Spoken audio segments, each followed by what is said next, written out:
말씀 나누겠습니다. 하나님은 진리이십니다. 아멘. 우리 옆 사람 인사하겠습니다. 사랑하고 축복합니다. 사랑하고 축복합니다. 사랑하고 축복합니다. 사랑하고 축복합니다. 네. 갈라디아서 3장 11절에요. 또 하나님 앞에서는 아무도 율법으로 말미암아 의롭게 되지 못할 것이 분명하니 이는 의인은 믿음으로 살리라 하였음이라.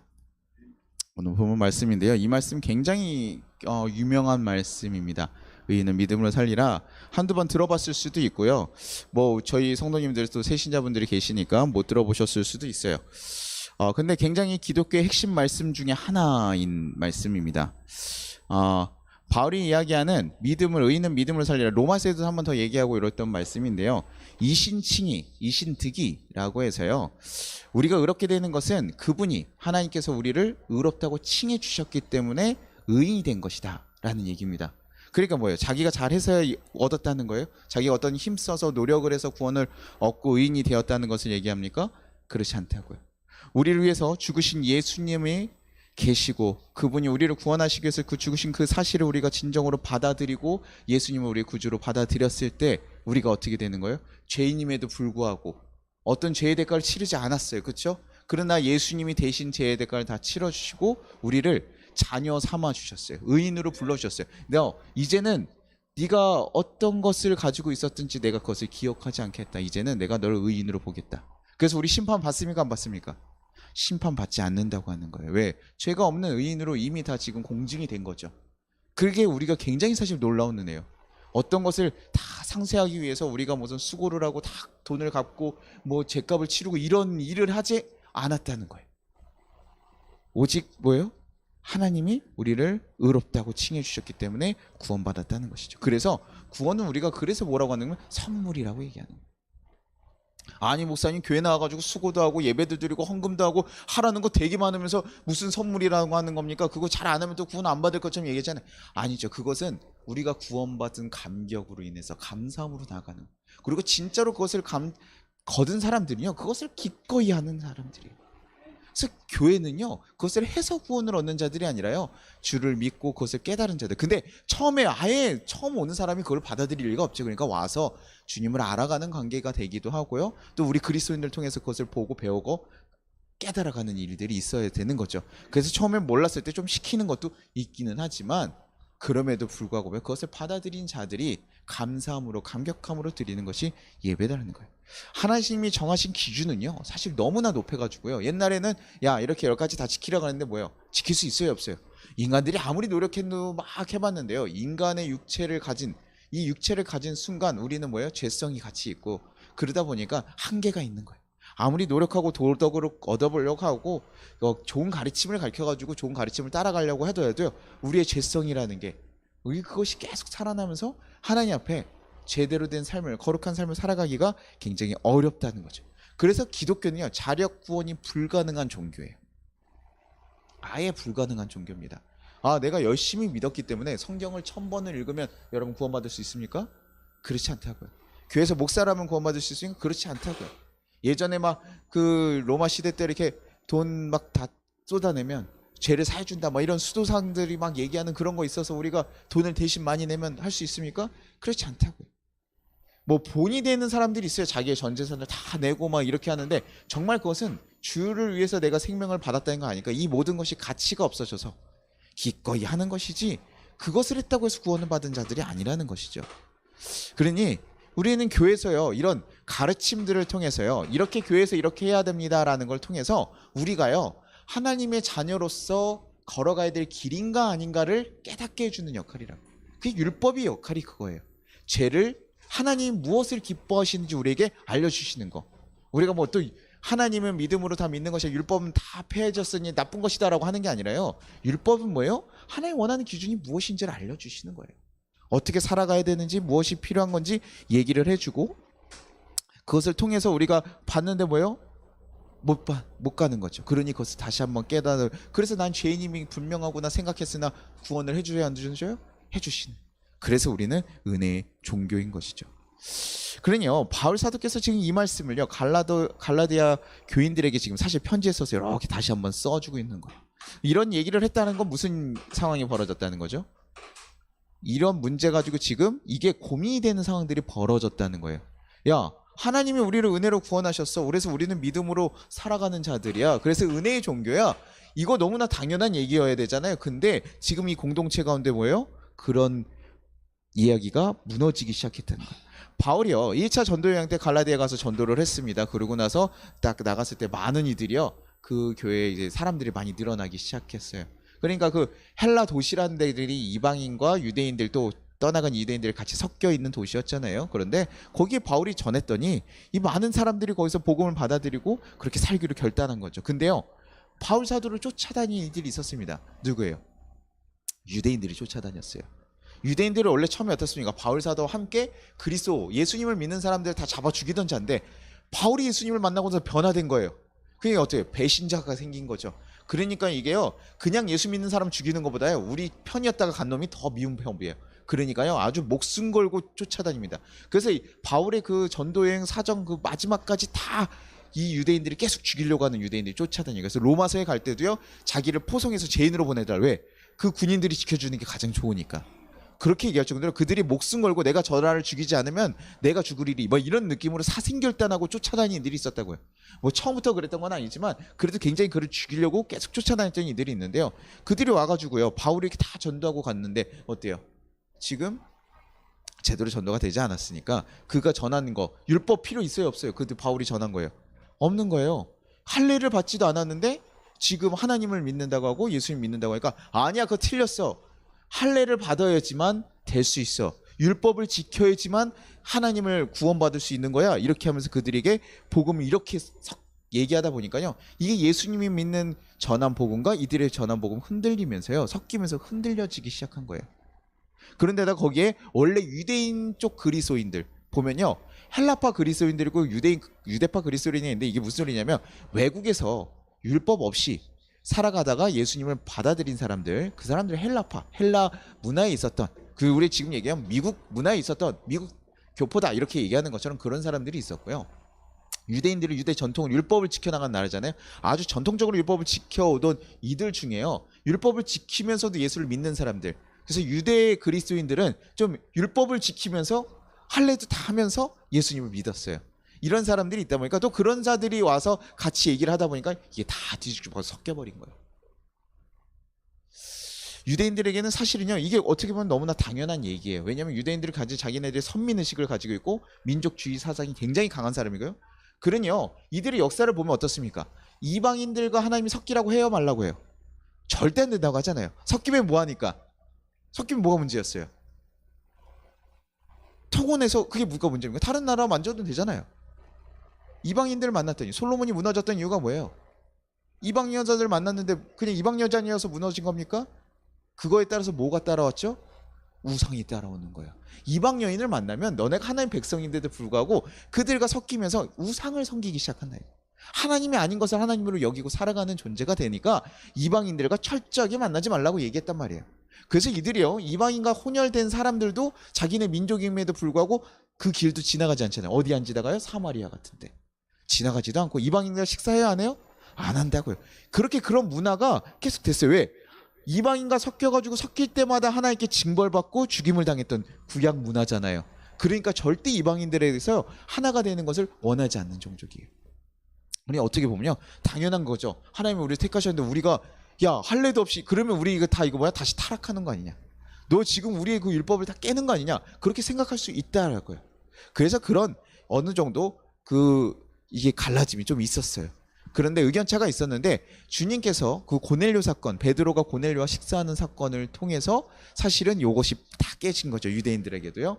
그리고 종교 회의까지를 해요. 야, 이거 얼마나 큰 문제다. 이방인들에게 복음을 전해서 그들을 구원받을 수 있냐 없냐, 이 얘기를 막 합니다. 그래서 거기서 통과가 됐어요. 율법을 다 지키지 말고 한 4가지 정도, 너네 피를 금하고 뭐 이런 식의 몇 가지 정도를 할례 안 해도 되고, 이렇게 하면서 통과가 됐단 말이에요. 그러면 다 통과했으니까 이제 받아들여야 되는데 우리가 그렇잖아요. 법은 법이고 우리는 우리의 문화를 지켜가겠다 하면서 유대인들 그리스도인들이 그렇게 있었고 저쪽에는 따로 그렇게 있었어요.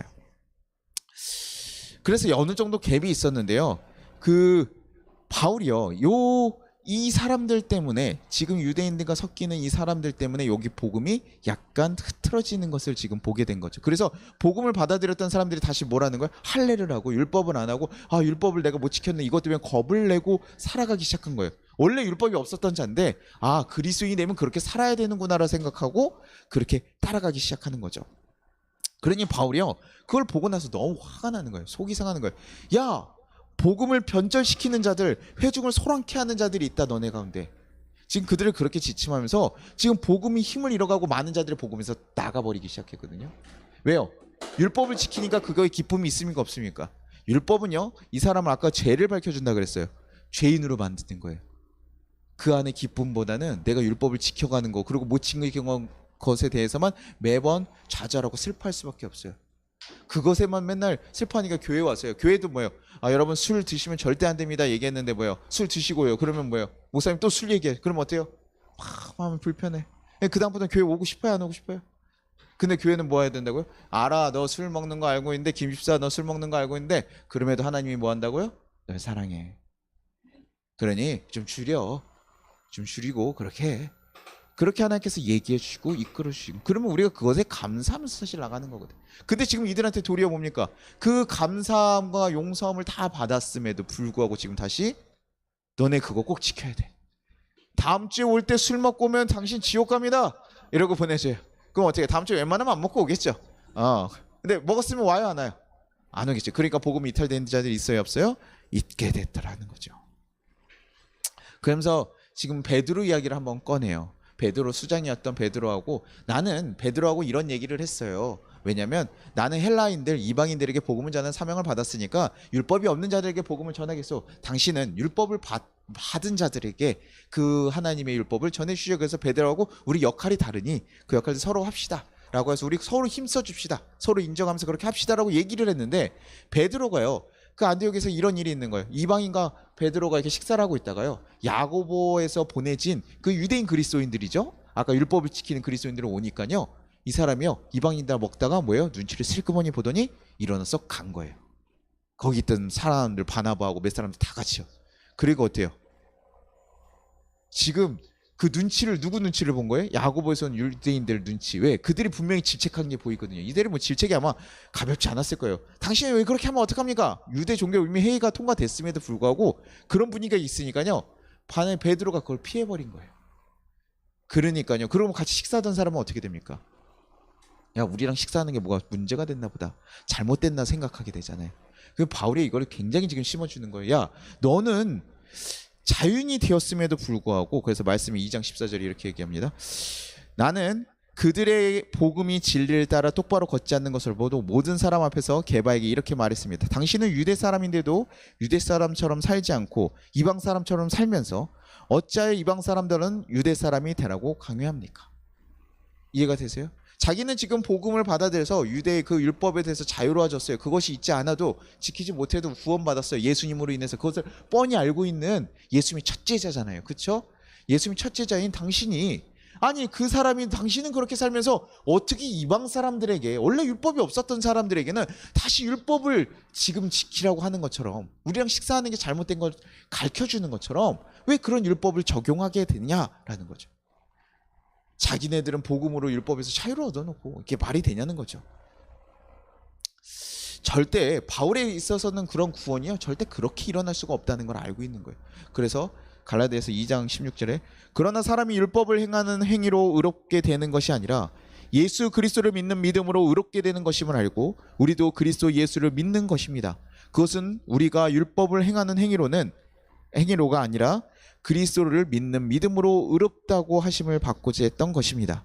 율법을 행하는 행위로는 아무도 의롭게 될 수 없기 때문입니다. 지금 그들이 무엇을 잘못했는지 얘기해주고 있는 거예요. 율법으로 의롭게 되는 것이 아닌데 너희가 왜 다시 그들에게 율법을 가르치느냐. 그들에게 예수를 믿는 기쁨과 감격으로 살아가는 거예요. 방종하라는 얘기 아니죠. 잘못된 아까 얘기했잖아요. 무엇을 해야 되는 것을 알려주는 거죠. 누구 집사님 술 드지 마십시오. 술을 취해서 하나님을 잊고 살아가면 다른 주를 섬기고 가면 문제가 됩니다. 그러니 하나님을 온전히 의지하기 위해서 그것에 방해된 모든 것을 금지하십시오. 방해되십시오. 죄를 짓게 하는 수단에 여러분 동참하지 마십시오. 하나님께서 그래서 술을 굉장히 싫어하십니다라고 얘기하는 거예요. 근데 이게 율법이 돼가지고 그거를 했냐 안 했냐. 이번 주에 술을 먹었어요 안 먹었어요?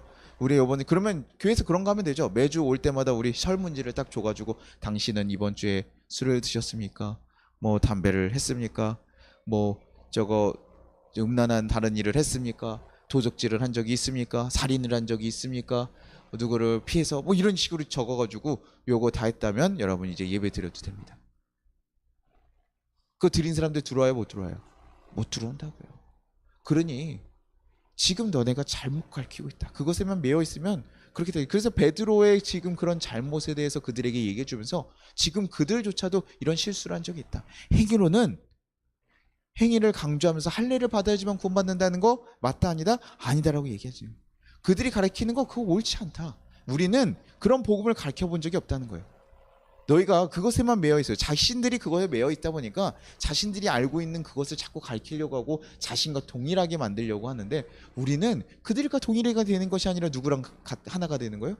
하나님과 예수님과 하나가 되는 거잖아요. 그러니요 그들 율법만 가지고 있는 자들은 어떻습니까?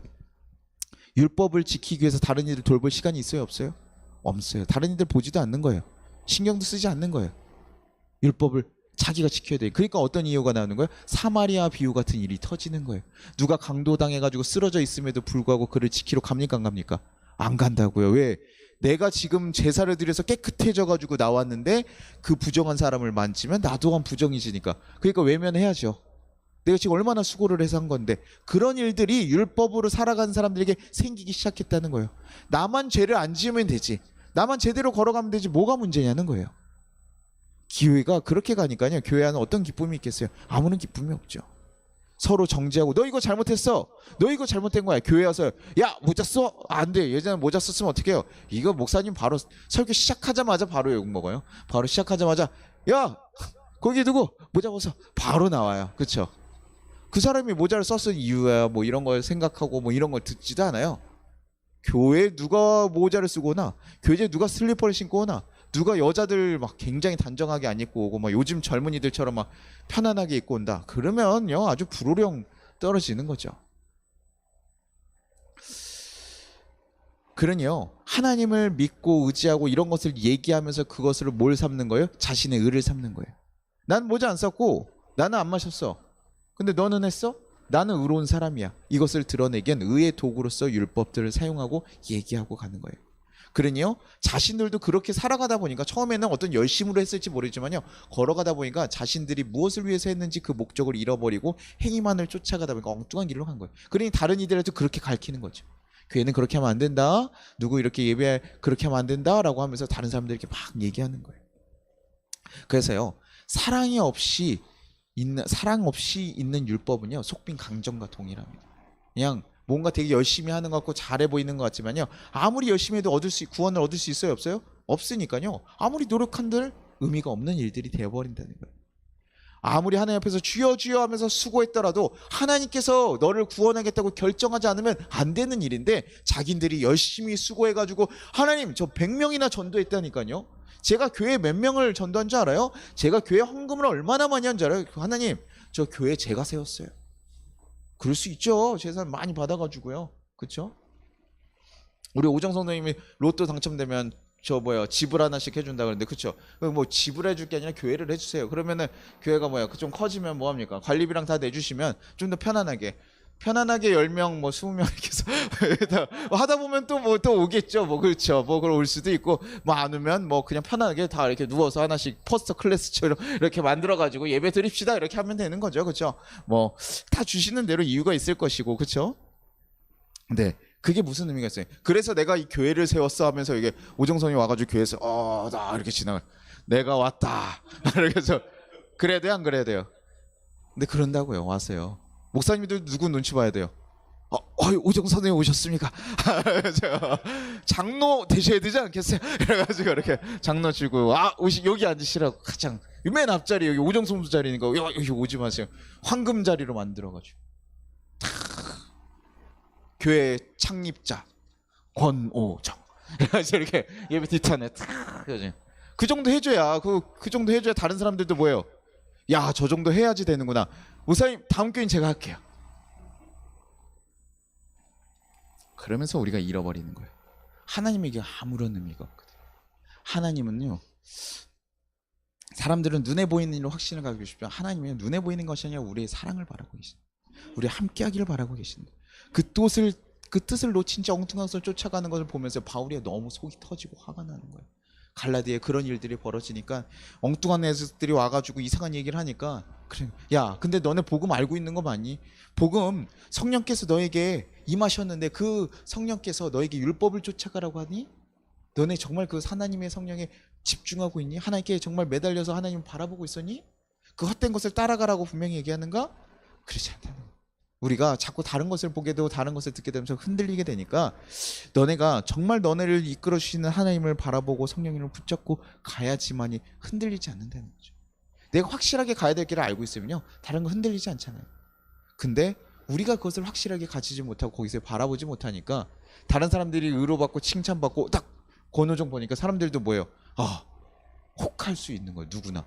왜요? 목사님은 그렇게 막 칭찬하니까요. 참, 애들 대학교 시험 보고 왔는데 인서울 안에 든 사람들 일어나십시오. 딱 일을 막 제가 그런 예전에 저희 목에서 그런 일이 있는데 너무 당황스러워요. 그럼 대학교 간 친구들 다 일어나라. 그럼 못 간 친구들은 어때요? 공고에 다니거나 그냥 직장으로 바로 간 친구도 있고요. 뭐 그게 나쁜 겁니까? 아니잖아요. 그 친구의 인생이 다양한 인생들이 있는 거고 공부가 필요한 애들은 공부를 한 거고 공부 안 한 친구도 있는데 마치 대학에 간 친구들만 성공자처럼 그냥 수능을 보고 다 했던 그 친구들 다 사실은 격려해 줘야죠. 근데 어디 대학 어떻게 가고 막 교회가 그런 거라면요 그 다음부터요 성도들도 뭘 쫓아가요? 야 너 임마 거기 목사님 그 수능 끝나면 불어 일으키잖아. 임마 대학교 못 가면 어떡하려고 그래. 임마 재수하면 그 다음부터요 1년 동안 교회 안 나와요. 나올 수가 없죠. 부끄러워가지고요. 교회에서 그렇게 하니까요. 그러니 근데 그들이 정말 하나님을 알고 하나님의 은혜로 이게 나온다면 사실은 누가 뭐라고 뭐 하고도 다 그렇게 하잖아요. 그런 것을 자꾸 혹하게 만드는데요. 그것을 보지 않고 우리가 와서 무엇을 봐야 되는 거예요? 주님을 바라보는 거예요. 제가 어느 분이랑 이야기를 하고 있는데 그분이 그런 얘기를 하는 거예요. 목사님 저거 뭐 미션 캠프가 뭐예요? 그래서 미션 캠프가 뭐죠? 뭐 그냥 캠프 하는 거겠죠? 뭐 그건 뭐 종교적인 뭐 하는 거죠. 근데 자기네 교회가 자기가 교회가 나간 지 얼마 안 됐어요. 한 3, 4개월밖에 안 됐는데 그 교회에서요. 갑자기 이번 주에 작은 지역에 있는 미자립 교회들 가서 예배를 드리고 오라고 했대요. 그러니까요. 이 사람이 이거 이단 아닌가? 이게 뭐 하는 건가? 했는데요. 우리가 보기에 뭐예요? 너무나 좋은 거예요. 자기네 교회가 크고 잘 되고 있으니 너네가 이 근처에 있는 작은 교회들 가서 그들을 섬기고 하고 오라는 거예요. 그런 한 줄을 잡아서 간 거예요. 이 교인도 뺏길 수 있고 이런데도 불구하고 뭡니까? 아주 좋은 정책인 거죠. 그런 선교적 마인드가 있기 때문에 사실 가능한 거죠. 우리가 나 혼자만 잘 사는 것이 아니라 우리가 함께 살아가기 위해서 다른 이들을 품고 다른 교회에 가서 같이 예배도 듣고 너희도 배우고 그들도 돕고 그들에게도 힘을 주는 그런 일을 하라고 하는 거예요. 그러니까요. 예수님을 만나면 그런 정신들로 걸어가는 거예요. 이게 옳고 한 거냐? 야 다른 교회 보내면 교인들 다 떨어지고 헌금도 그 주에 안 나올 거고 뭐 이런 얘기들 하면 그게 무슨 의미가 있어요. 그렇죠? 근데 옳은 것이 무엇인지 알면요. 다른 사람의 의견과 상관없이 그 일들을 행하는 거예요. 낯설고 어려워도요. 그 방법이 보이고 새로운 길이 보이는 거거든요. 사랑하기 때문에 어떻게 사랑해줘야 될까를 고민하고 나오는 모습들이 생기는 거라고. 율법으로 정하지 않아도 충분히 나올 수 있다고요. 사랑하기 때문에. 그러니요. 예수님을 믿는 사람들은요. 예전에 정했던 율법들이 아니라요. 사랑의 마음으로 우리가 주님을 어떻게 섬기고 가야 될 것인가. 의인이 되었으니 이제 의인답게 어떻게 내가 살아갈 수 있을 것인가를 고민하고 그 길을 걸어가야 되는 거예요. 예수님 우리를 부르셨고 우리가 새롭게 됐고 예수님 십자가에 죽으신 사건으로 우리가 이제 새롭게 살았으니 이제는 이전에 걸어가던 길을 다 내려놓고 우리 또한도 새로운 길로 걸어갈 길을 걸어가게 되는 거죠. 이제 내가 의인으로 삼아주셨으니 내 자녀로 삼아주셨으니 자녀의 길을 걸어가야 된다는 거예요. 그래서 갈라디아서 2장 20절에 이렇게 얘기합니다. 나는 그리스도와 함께 십자가에 못 박혔습니다. 이제는 살고 있는 것은 내가 아닙니다.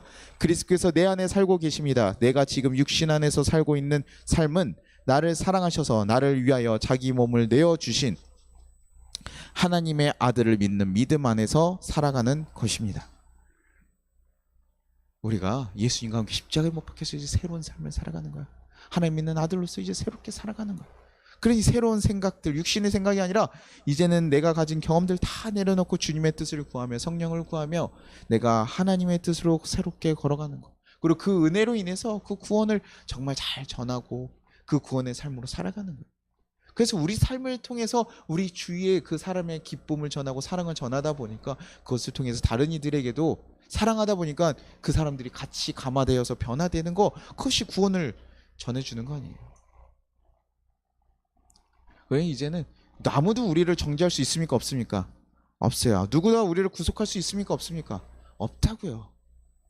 우리는 이제 주 안에서 참 자유인이 되었고 참 새로운 인생을 살게 된 거라는 것이. 그러니 예전의 것들을 자꾸 다 의지하고 예전의 방식들을 찾아가지 마십시오. 옛날에 힘들면 제가 말했잖아요. 군대에 있으면 힘들면 다 뭐 하러 간다고요? 담배 피러 나가요. 아주 죽을 맛이에요. 그리고 가끔 술잔치 해주면 뭐예요? 신나서 먹어요. 왜? 잊고 살자는 거예요. 이 어렵고 내가 군대였던 것도 다 잊고 하자. 그런데 아침에 깨면 어디예요? 군대잖아요. 술을 먹었다 그래서 사라지면 얼마나 좋습니까? 우리가 빚진 거, 우리가 힘든 거, 사업이 망한 거 술 한 잔 먹었다고 사라집니까? 헤어졌어요. 사라집니까? 아니라고요. 근데 우리는 그 잠시 잊으려고 잠깐의 편안함을 위해서 그렇게 쫓아가는데 그것이 아니라고요. 그런 거 의지하지 않고 이제 누구를 의지하는 거예요? 하나님, 우리는 어떻게 해야 됩니까? 하나님께서 우리에게 주신 새로운 인생을 우리는 어떻게 살아가야 됩니까? 우리 그런 존재로 불러주신 거예요. 그러니요, 교회에서는요, 하나님 안에서 그렇게 새로운 것을 얻고 새로운 길을 걸어갔던 사람들이요, 자랑할 게 무엇밖에 없습니까? 예수님밖에 없는 거예요. 예수님이 내 삶을 인도하셨으니까, 예수님에 이끌려서 예수님이 이끄시는 대로 살아갔더니 그 놀라운 역사들이 일어났다 하니까 자랑할 것이 예수밖에 없어야 되는 거예요. 내 삶은 예수님과 함께 걸었기 때문에 그거밖에 없습니다. 다른 것들 아무것도 의미가 없습니다. 그래서 교회에는요, 그런 은혜들이 넘쳐나야 돼요. 주님이 어떻게 하셨는지를 고백하고 자랑하고 그런 일들이 늘어나고요. 서로도 뭐합니까? 서로가 인간적인 마음에서 용서하고 받아줄 수 없지만 서로를 용납하고 화합하고, 주님께서 나에게 이런 죄인 같은 나를 용서하셨던 것처럼 우리 또한도 누군가에게 새로운 삶을 살아갈 수 있는 그런 기회를 주는 인생, 그래서 누군가에겐 다시 한번 그런 기회가 되고 은혜의 통로가 되는 인생, 그것이 바로 그리스도인의 인생이라고요. 자꾸 우리는 하나님을 오해하게 됩니다. 예전에 하나님께서는 심판도 하시고 죄에 대해서 너무나 강하게 질책하시지 않느냐. 아까 얘기했던 이스라엘 백성들이 오해할 수밖에 없게, 하나님께서 이방인과 절대 하지 말라고 하시지 않았습니까? 그러나요, 하나님께서요, 그럼 뭐 하나님께서 이때는 이렇게 하고 이때는 마음을 바꾸셨나? 그런 게 아니에요. 하나님께서 어떤 마음으로요? 이 백성을 너무나 사랑하기 때문에 이때는 통제시켰어야 돼요. 저 나이 때 한 7살, 8살 됐을 때는 어떻게 해요? 부모 품에서 있어야 돼요? 안 있어야 돼요? 있어야죠. 그리고 잘못된 거 가르쳐줘야 돼요? 안 해줘야 돼요? 혼도 내야 됩니까? 안 내야 됩니까? 내야 돼요. 근데 이제 한 저렇게 컸어요. 이제 오정성도처럼 나이가 됐습니다. 그럼 어떻게 해야 돼요? 야, 일로 와서 밥 먹어라. 얘기하고, 야, 저 일로 와. 입 벌려. 이래가지고 먹여주고, 이렇게 해요. 목욕하자. 일로 들어와. 막 시켜주고. 이래야 돼요? 안 그러죠. 이제는 뭐 해야 됩니까? 이제는 너가 가장으로서 네 삶에서 주체적으로 어떻게 살아야 되느냐 얘기하면서 그에게 맡기는 거죠. 일을 막 보내요. 집에 있으면 뭐예요? 30살 넘었는데 집에서 있으면 뭐예요? 등짝 한 대씩 맞으면서 보내야 되는 거잖아요. 그렇죠? 왜요? 그렇게 가는 거예요. 이제 그들과 세상에 나가서 살아가라는 거예요. 그리고 근데 살다가 실수하고 넘어져서 왔어요. 그럼 뭐예요? 용서하고 품어주는 거예요. 하나님이요, 어떤 마음에서 그들에게 그런 얘기를 했고 그렇게 그런 훈련들을 시켰는지 우리는 알아야 되는 거예요. 하나님은 사랑하기 때문에 그들과 관계가 끊어지고 싶지 않고, 그러기 때문에 그들에게 심판도 하고 징계도 하시고 그리고 용서도 하시고 품어주시기도 하는 거예요. 왜요? 그와 계속 살아가기 위해서, 하나님과 함께 살아가게 하기 위해서 그들에게 잘못된 것을 가르치고 징계해 주시는 것이고 그들을 다시 한번 용서해 주시기도 하는 것이라고요. 우리 또한도 그래요. 누군가를 정말 사랑하고 그들을 품기 위해서 어떨 땐 쓴소리도 해야 되고요, 어떨 때는 그들을 품어주기도 해야 되는 거예요. 교회라고 해서 무조건 다 품고 용서하고 가느냐? 그거는 뭐예요? 그들을 방종하게 하거나 망치게 하는 일일 때도 있다라는 것이죠. 그래서 정확하게 어떨 때는 얘기해야 될 때도 있어요. 그러나 우리의 마음에 무엇이요? 정말 사랑하고 그와 함께 걸어가고 싶은 마음이 있느냐 없느냐가 훨씬 더 중요한 거라고요. 그러니 우리들도요, 계속 실수하고 넘어져도 하나님께서 어떻게 하셨습니까? 우리 버리셨어요? 아니잖아요. 우리가 계속 넘어지고 실수해도 우리를 계속 붙잡고 용서하시고 이끌으시고 사랑하셨잖아요. 그게 하나님 결단이셨잖아요. 그러니 우리 또한도 우리가 그 사랑으로 인해서 용서받았다면 우리 또한도 이제는 그 사랑이 합당한 삶을 살기 위해서 우리 또한도 그 결단을 가지고 우리 삶의 자리에 들어가는 거예요. 사랑의 마음으로 어떨 때는 좀 질책도 하지만 그래도 품어주시고 품고 함께 가는 거예요. 결국엔 뭐예요? 내가 내 뜻을 관철하는 게 더 중요합니까? 그들에게 뭐예요? 내 뜻을 다 막 강조시켜가지고 내가 옳았어 이걸 얘기하는 게 중요합니까? 아니잖아요. 그와 사랑하면 살아가는 게 훨씬 중요하죠. 네, 이게 맞아. 아니에요. 봐, 넌 틀렸어. 교회 그런 일들 많아요, 안 많아요? 너무나 많다.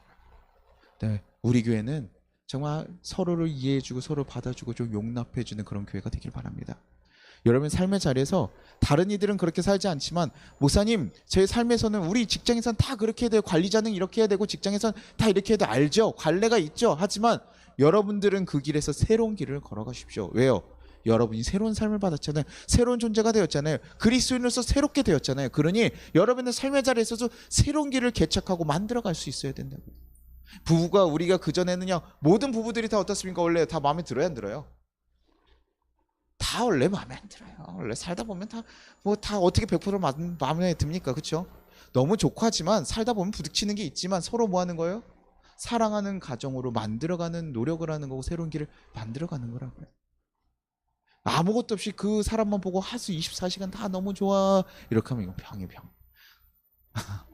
병이죠. 그럴 수 없어요. 그런데 그리스도 안에서 야 나랑은 참 다르구나 나랑은 불편할 수도 있구나 하지만 뭐예요? 품고 가고 함께 하기 위해서 서로 어떻게 하면 같이 갈 수 있을까? 주님 안에서 어떻게 하는 가정이 좋을까? 집안에서 맨날 싸우고 욕하고 미워하고 질투하는 그런 가정이 좋을까요? 아니겠죠. 서로를 이해하고 서로를 배려하고 서로를 품어주고 함께 가는 거죠. 직장에서 어떨까요? 직장에 갔더니요 야 저 사람 일을 참 잘하는데 참 지랄 맞아. 이게 낫겠어요? 저 사람 일도 잘하고 사람도 괜찮아. 빈틈이 없어.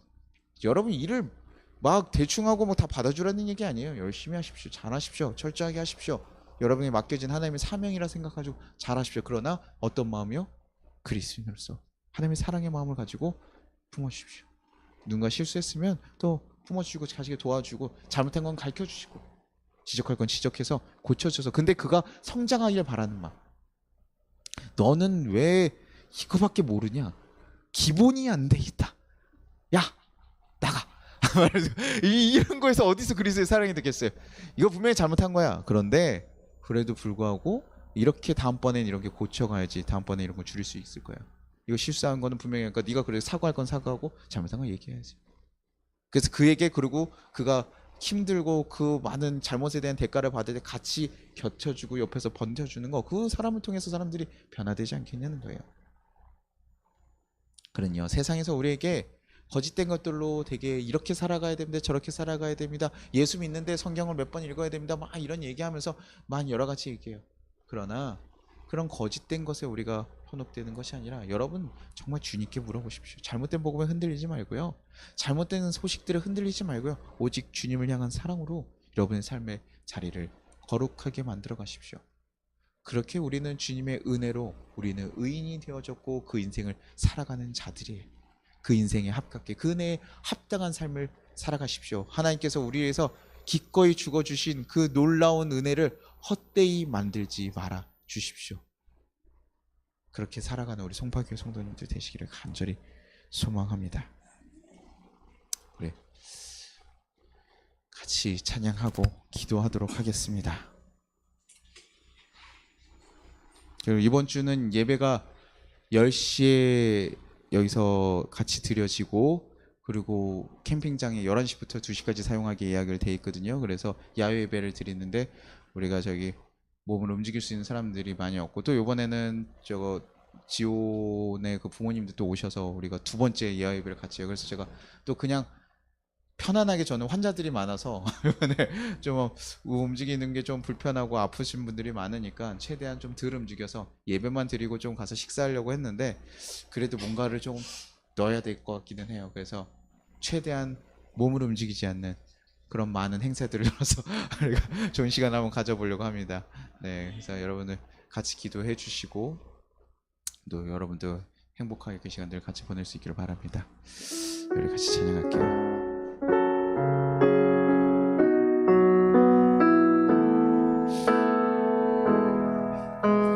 주의 보좌로 나갈 때에 어떻게 나가야 할까?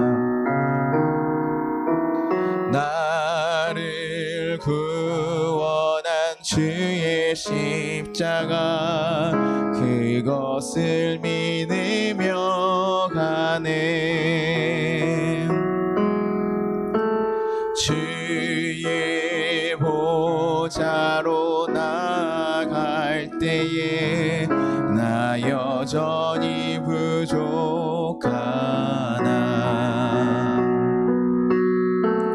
나를 품으신 주의 그 사랑 그것을 믿으며 가네.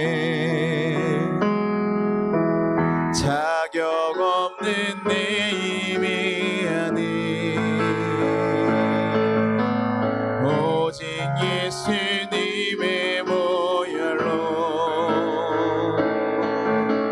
자격 없는 내 힘이 아닌 오직 예수님의 보혈로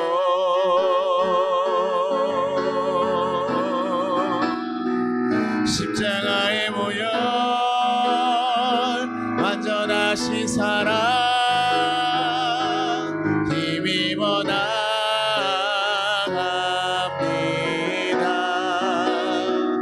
십자가의 보혈 완전하신 사랑 힘입어 예배합니다. 십자가의 보혈 십자가의 보혈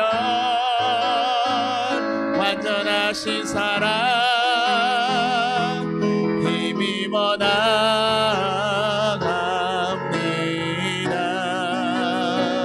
십자가의 보혈 완전하신 사랑